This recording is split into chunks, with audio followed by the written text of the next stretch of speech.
Welcome back to the Deep Dive. Today, we're diving into something that seems really simple, almost basic, but it's actually key to so many things. We're talking about introducing yourself, that first impression, getting that right can really open doors for you. And our source material for this is a really neat first lesson from a series called English Talk with Ram and Sita. It's their episode 1. So let's introduce ourselves. Exactly. And what we want to do here isn't just, summarize it. We're digging in to pull out the really practical stuff, the actionable insights. We want to give you a kind of roadmap, really, for introducing yourself confidently in English, because as the source points out, it's just so crucial. Meeting new people, starting conversations, it all begins here. Okay, so let's unpack this. Let's get into it. So Ram and Sita, they don't hang about. They dive straight into demonstrating introductions, which I think is great for beginners, right? Seeing it done. What makes those first examples they give? What makes them work so well, do you think? Especially for someone just starting out. Well, I think the genius is really in the simplicity and the clarity. For a beginner, you don't want to be overloaded. They keep the grammar, the vocabulary really basic. So you, the learner, can focus on just saying it. Pronunciation, confidence, not getting bogged down. Sita's example is perfect. Hello, my name is Sita. I am from Nepal. I live in Pokhara. I am a student. I like reading books and watching English movies, see? Direct, simple. Yeah, very clear.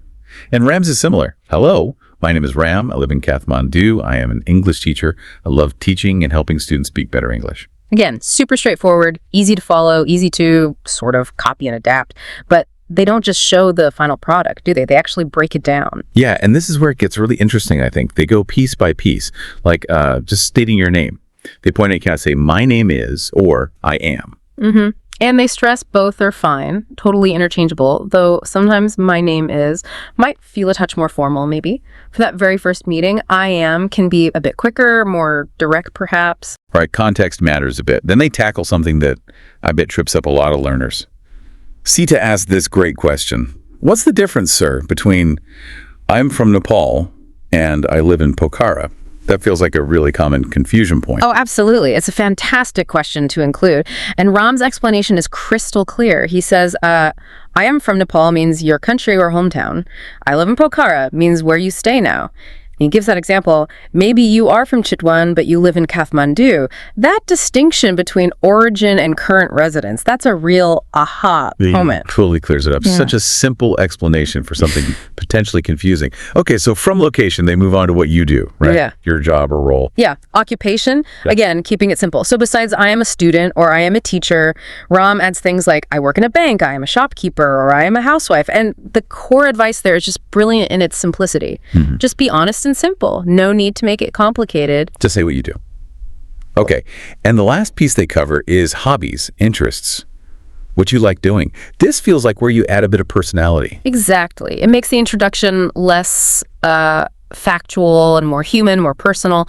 Sita's examples are great. I like watching movies. I enjoy cooking. I love playing football. These are the hooks, the things that can spark a follow-up question or find common ground. Makes it easier to connect. Right, it moves beyond just exchanging data. So they've given all these building blocks, and then they show how it all fits together. The practice dialogue section, that seemed like a really smart way to consolidate everything. Like a snail, it's crucial. It shows the flow, how you move from one piece of info to the next naturally. So it starts with names. Hi, what's your name? Hello, my name is Sita. What about you? Simple back and forth, then place. Where are you from? I am from Kathmandu. And you? And then activities. What do you do? I'm a college student. I study English. Followed by hobbies. What do you like to do in your free time? It models the whole sequence. And they include those little politeness markers like, nice to meet you, Sita. Nice to meet you too. Yeah, essential social grease. And I like the detail, I live near Lakeside. It shows you can add specifics easily. It's not just the absolute basic template. Exactly. That dialogue reinforces the structure, the vocab, but also that rhythm, that give and take of a real simple conversation, how to naturally progress. Okay, so after laying out the how-to, they finish with some encouragement, which is really important, I think, for language learners. What's the big message you took away from their closing advice? The key thing for someone feeling maybe a bit nervous about speaking. For me, it really boils down to two things they stress. First, try to speak every day.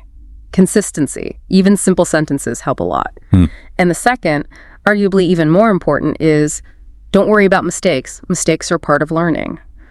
That permission to be imperfect, to not get it right all the time, that's huge. It tackles that fear head on. Yeah, that fear of making mistakes can be paralyzing. So normalizing it is key, because the final goal, as they put it, is simple. Speak with confidence. Right. It's about progress, not perfection.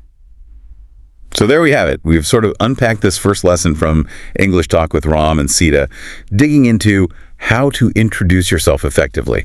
We looked at the building blocks, name, origin versus where you live now, job, hobbies, and how they piece it all together. Really practical steps you can use. Yeah, and stepping back, thinking bigger picture, mastering these simple introductions. It's not really just about grammar, is it? It's about building connections, opening doors, just overcoming that first hurdle to actually communicate with someone, which kind of leads to a bigger question, maybe for you listening. What kinds of unexpected doors, what opportunities might actually open up for you just by having the confidence to say hello and share a little bit about yourself?